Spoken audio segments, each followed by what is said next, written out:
Okay, welcome back to another episode of Currency Cloud Superhero Spotlight Series. And today I'm joined by Jim Warner, who is the COO, founding member of Centtrip. Jim, great to have you on. Hi, Rich. Nice to be here. Hi, Rich. Jim and I have known each other for a long time, actually. So, but hopefully we're going to have a professional conversation about kind of Centtrip and what you guys are doing. Why don't we go back to? Well, actually, first of all, give us the elevator pitch. Who is Centtrip? What do you do? Where do you focus? I've lost you. Am I back? I lost you. And Jim's in deepest, darkest Cornwall at the moment, aren't you? So the Wi-Fi might be a bit spotty. But no, Jim, I said, listen, introduce yourself, introduce kind of Centtrip and what you guys do. Yeah, so I'm Jim Warner. I'm the COO at Centtrip. I suppose myself and the other founders of the business are from a more traditional deliverable foreign exchange background. And when we started the business in 2013, I suppose at the time fintech was a relatively new term, and certainly prepaid cards were seen as a bit of a poor man's credit card, if you like. Certainly weren't heavily used in the corporate space, but we wanted to create a solution that was more than just FX and payments, so allowed clients to deposit funds, convert funds, send them and spend them. So more than just FX, money in, money out. So just a wider offering for those corporate clients, especially on the sort of expense management side. And we had always a focus on sort of niche markets and high value business. So we don't go after retail business, it's all corporate. And we focus in some key sectors like the marine, particularly super yacht space, and also music, which started in the touring world and has expanded into the wider music space in terms of royalties and other expenses in that industry, as well as TV and film, both production and the wider payment services required in that industry. So you've picked the glamorous end of, I guess, FX and payments. Because listen, there's plenty of businesses out there, and be it FX brokers, be it kind of challenger banks who service kind of individuals or SMEs. But as I said, you kind of pick this glamorous side of the business.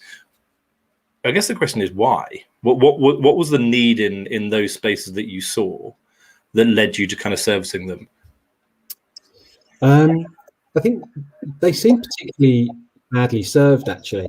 I think we had some challenges, encouraging those kind of businesses to use a fintech rather than their bank. I think that's, certainly in 2013, that was certainly a challenge, and being a new business as well was a big challenge. But I think the key to it really was trying to really get under the skin of certain industries and do a really good job for them, which rather than a scattergun approach at trying to get everyone, it was about really picking the markets and going after them in an intelligent way, in a consultative way, and by talking to our customers and understanding what their problems are.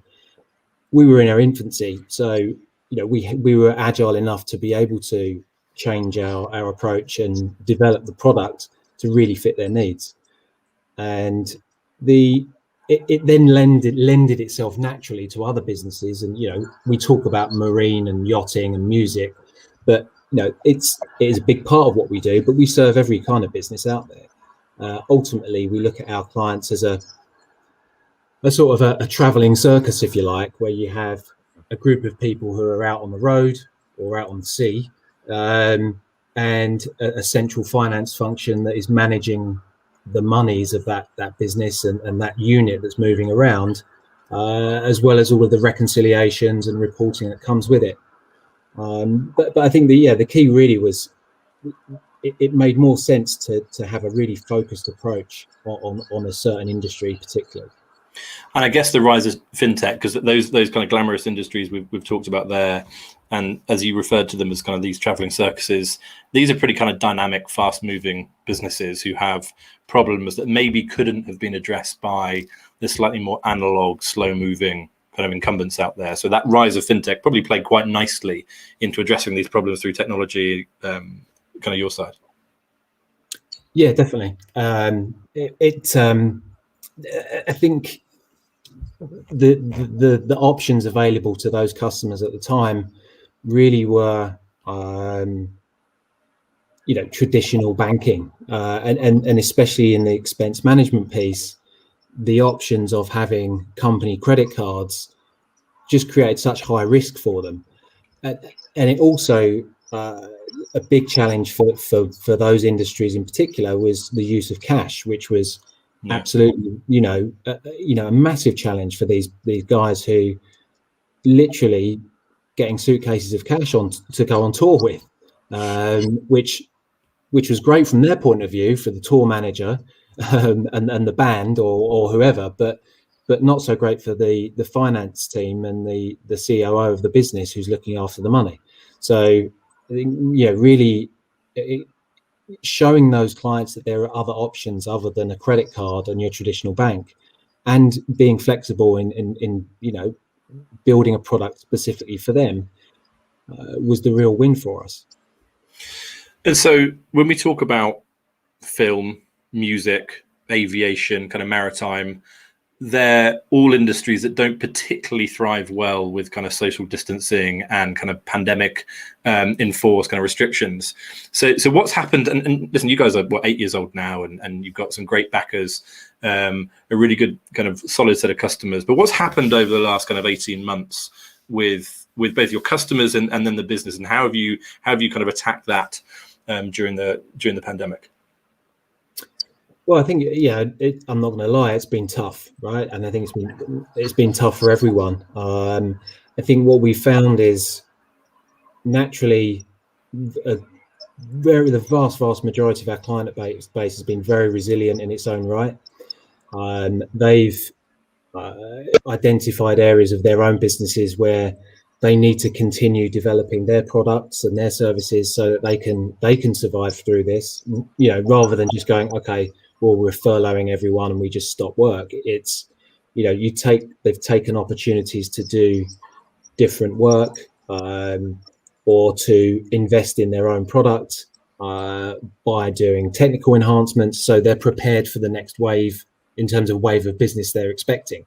And I think there's the majority of our customers, are well-established, resilient businesses, and they are expecting, when we come out of the end of this, which we are starting to see the end of, they will see a massive demand and pent-up demand for their services, whether that's music touring or whether it's someone who's chartering a yacht, right? So we've really expanded our client base, both naturally from the existing set of business we've got, and serving their wider needs. So we might be doing a lot less in terms of card spend and expenses, but we've done, relatively well in terms of foreign exchange and payments business.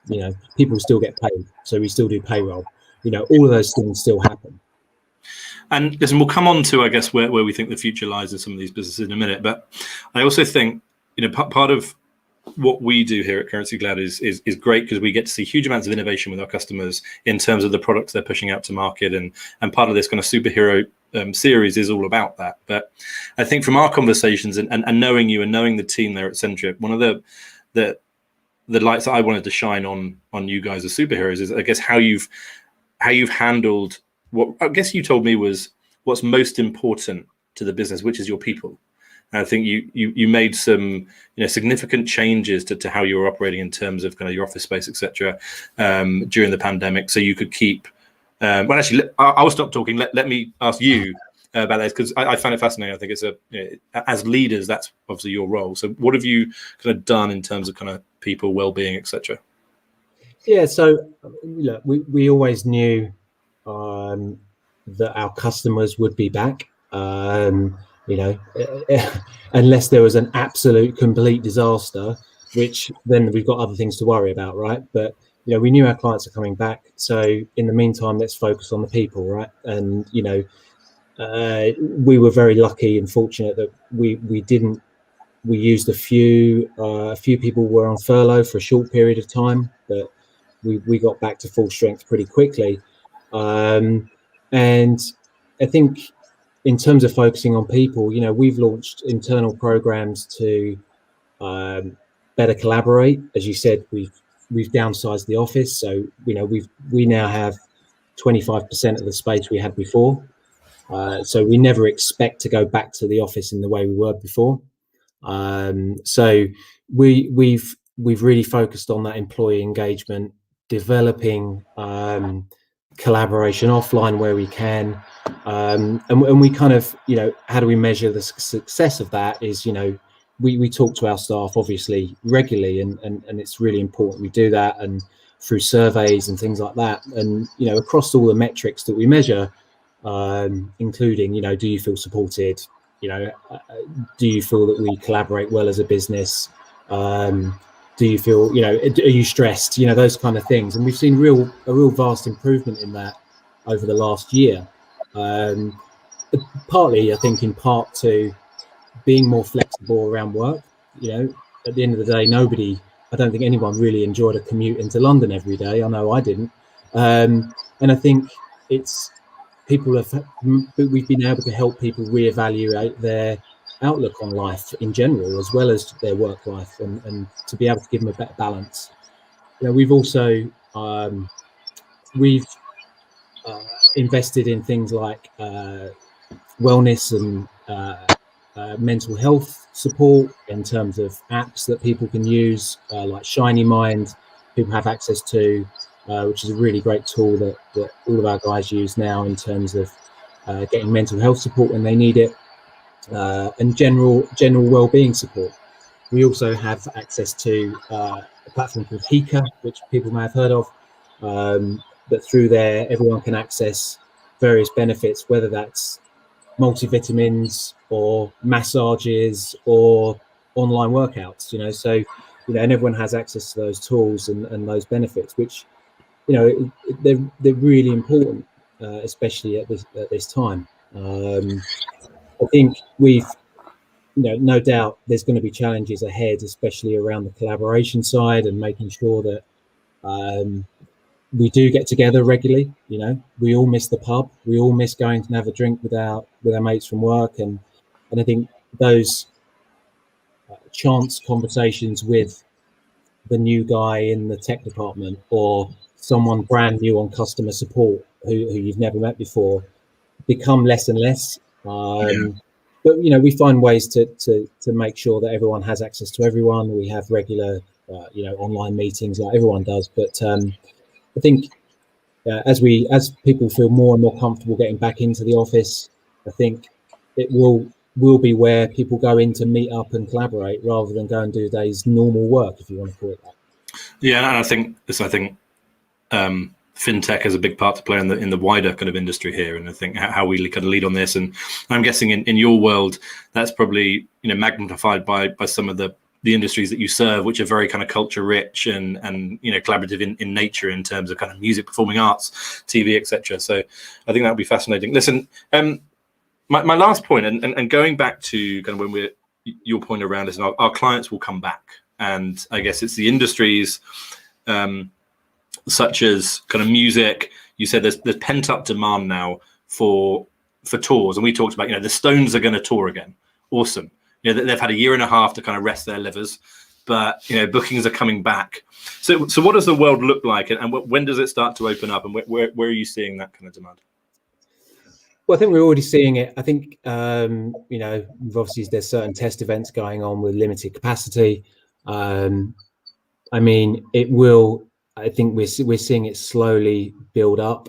You're getting artists going further afield, so where you might not venture as far as Asia or Australasia, people are doing that more.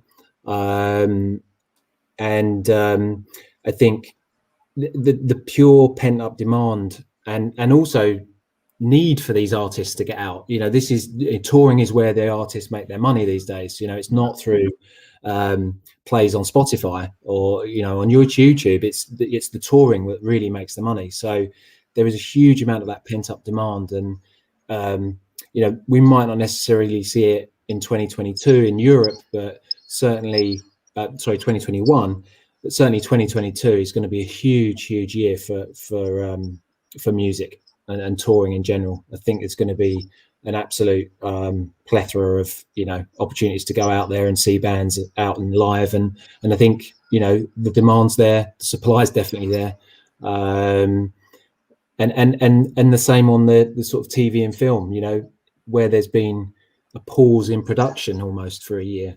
The creative nature of that business is there's so much content that's being produced now, and that's only going to really ramp up in 2022.